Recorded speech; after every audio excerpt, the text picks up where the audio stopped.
In 1232, Mongol forces surrounded the Chinese city of Kaifeng with the largest siege army the world had ever seen. The defenders were outnumbered 10 to 1. They were running out of food, out of water, and out of time.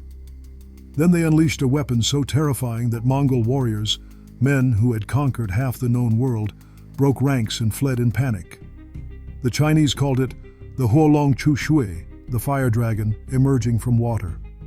Modern historians call it the world's first multiple rocket launcher system, and it could fire 320 explosive arrows simultaneously, creating a wall of fire that incinerated everything in its path. This wasn't just arrows. This was rocket artillery that Europe wouldn't develop for another 400 years. Today, we're revealing the ancient Chinese weapon system that was so advanced, modern military engineers are still shocked by how it worked. To understand why this weapon was so revolutionary, you need to understand the situation China faced in 1232. The Mongol Empire under Genghis Khan had already conquered most of Asia. They'd destroyed the Khwarezmian Empire. They'd crushed Russia. They'd annihilated every army that opposed them. Now they were at the gates of China's greatest cities. The Mongols were siege warfare experts. They'd learned techniques from every civilization they'd conquered. Chinese, Persian, Russian, Central Asian. They had the best siege engineers in the world. But the Chinese had something the Mongols had never encountered: gunpowder. China had been experimenting with gunpowder for over 300 years by this point. They'd started with fireworks and incendiary weapons. Then they developed the fire lance, basically a flamethrower attached to a spear.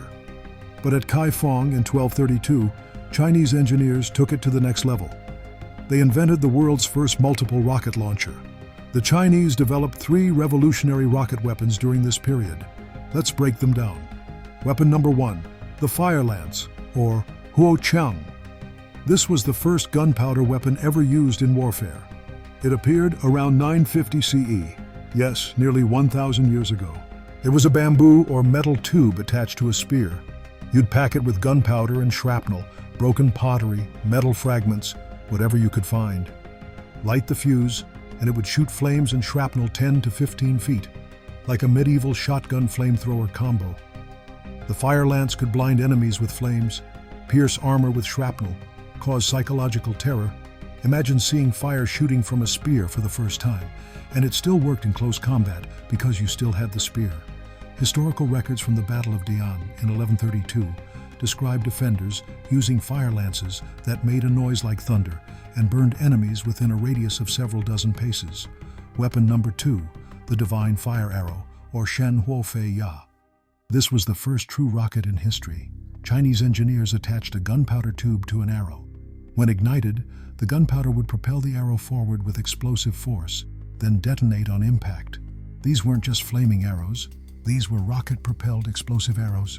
Range, up to 300 yards. Accuracy, actually pretty good for the time. Psychological effect, absolutely devastating. Launch method, could be fired individually or in volleys. But here's where it gets insane. Weapon number 3, the nest of bees, or Wo Feng. This is the weapon we're focusing on today. The nest of bees was a hexagonal or cylindrical launcher that held anywhere from 32 to 320 rocket arrows in a honeycomb pattern, hence the name nest of bees. Technical specs: size, about 4 feet long, 2 feet wide. Weight, 50 to 80 pounds, portable by 2 soldiers. Capacity, 32, 49, or 320 rockets depending on model. Range, 200 to 400 yards. Rate of fire, all at once or in rapid sequence. Reload time, 5 to 10 minutes. Here's how it worked. Each rocket arrow was placed in a hexagonal tube. All fuses connected to a master fuse. Light the master fuse. All rockets launch within 3 to 5 seconds. This creates a shotgun effect covering a massive area. The largest version, with 320 rockets, could cover an area the size of a football field, penetrate armor, shields, and wooden fortifications, start fires across the entire target zone, create so much smoke the enemy couldn't see, and generate psychological terror from the sound alone. Chinese military texts describe the sound as like 100 thunderclaps at once and say that enemy soldiers would throw down their weapons and flee before the flames even reached them. So how did these weapons perform in actual combat? At the Siege of Kaifeng in 1232, Chinese defenders used all three weapons against the Mongols. Phase 1. Long-range rocket barrage. Nest of Bees launchers fired volleys of 320 rockets, created kill zones that Mongol cavalry couldn't cross, and set siege equipment on fire from 300 yards away. Phase 2. Mid-range divine fire arrows. Individual rocket arrows targeted Mongol commanders. Explosive impact created chaos in Mongol formations. The psychological effect was enormous. Mongols had never seen explosions before. Phase 3. Close-range fire lance defense. When Mongols breached the walls, defenders used fire lances. Flames and shrapnel stopped the advance. Mongols literally couldn't see through the smoke and fire. A Mongol chronicler wrote, "The Chinese defended with fire weapons that made a noise like thunder. When the smoke cleared, our men lay scattered like leaves after a storm." But here's the thing, Kaifeng still fell. Why? Because the Mongols adapted. After encountering Chinese rocket weapons, Mongol commanders avoided massed formations to reduce rocket effectiveness, attacked at night when it was harder to aim rockets, used captured Chinese engineers to build their own versions, and spread out over wider fronts so they couldn't target everyone. This is what made the Mongols so dangerous. They learned from every enemy.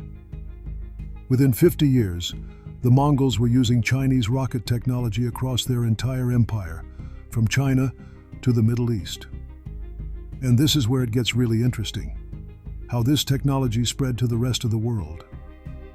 The Mongol conquests became the world's first military technology transfer program.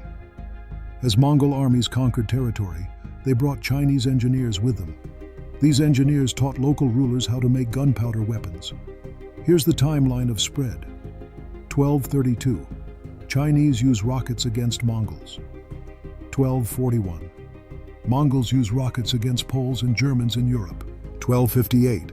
Mongols use rockets during Siege of Baghdad. 1260. Arabs learn rocket technology from Mongol campaigns. 1280.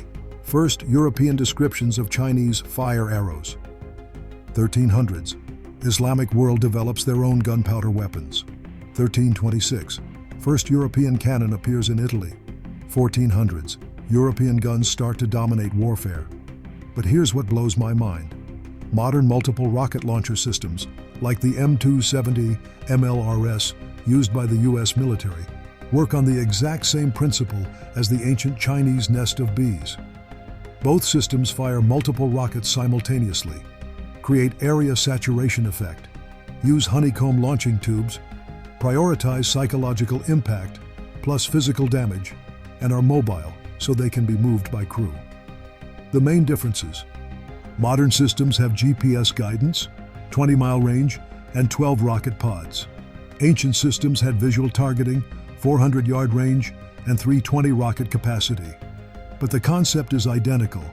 Chinese engineers in 1200 CE figured out that firing lots of rockets at once was more effective than firing one big rocket. It took Western militaries until World War II to rediscover this. The Soviet Katyusha rocket launcher in 1941. That's a 700-year gap. So why does this ancient Chinese rocket launcher matter today? Reason number one: it proves innovation comes from necessity. China developed rocket artillery because they faced the Mongol threat. When your enemies are the most successful conquerors in human history, you innovate or die. The Chinese chose innovation. Reason number two: it shows technology doesn't always move forward. Europe had contact with Chinese technology through the Mongols in the 1200s. But European militaries didn't develop multiple rocket launchers until the 1800s, 600 years later. Why?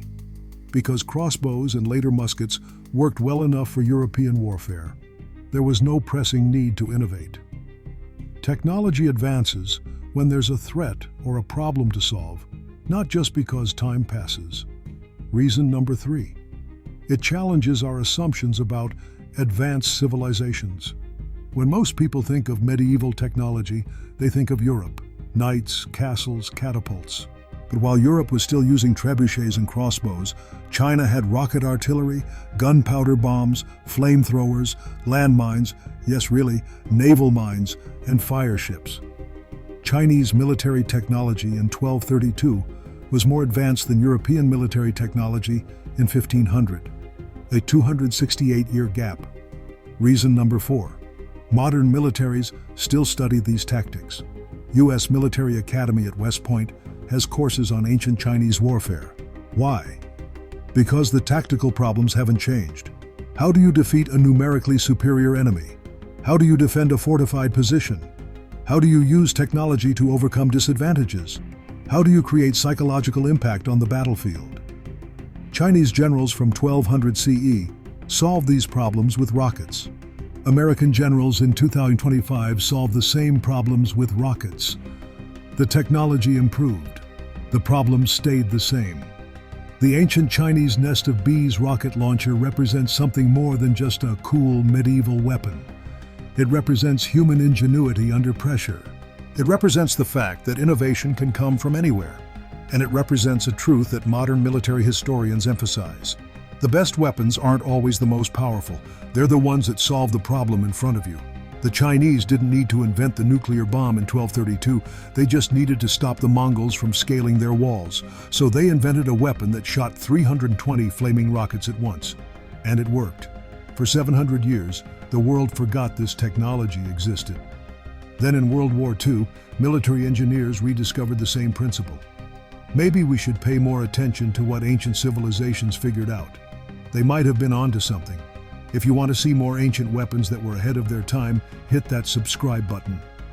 Next video, ancient Korean turtle ships, ironclad warships that Japan couldn't sink 300 years before the Monitor and Merrimack. Drop a comment. What ancient weapon should I cover next? Thanks for watching, and I'll see you in the next one.